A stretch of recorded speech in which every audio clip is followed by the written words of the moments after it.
Hello audience, আজকে একবার উল্টাপাল্টা কিছু বানাবো না। আজকে বানাবো ভাইরাল লেবুর পিনি। চলো লেবুগুলো কেটে আনা যাক। লেবুগুলো কাটার পর এমন সুন্দর চকচকে তেল মাখা হয়েছে। এবারে সুন্দরীগুলোর জন্য একটি প্যাক বানাবো। চলুন প্যাকে কি কি আছে।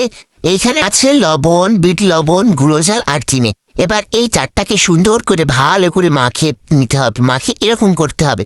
এরপরে এর মধ্যে লেবুগুলোকে দিয়ে সেগুলোকেও সুন্দর করে মাখিয়ে একেবারে লাল লাল রসগোল্লার মতো করে বানিয়ে এবারের মতো আমার রেসিপিগুলো খেয়ে যিনি প্রথমবার রিভিউ দেন আমি তার কাছেই যাচ্ছি।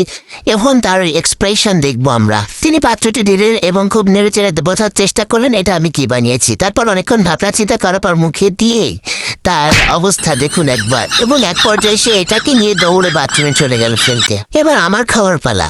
এটা যতটাই না টক তার থেকে বেশি সুস্বাদু। বিশ্বাস করেন এটা আপনারা বাসায় একবার হলেও ট্রাই করবেন। এটা বিশ্বাস করেন অনেক সুস্বাদু। দেখুন আমার মুখের মধ্যে পুরো একটা চলে গেছে। এটা বেশ ভালো।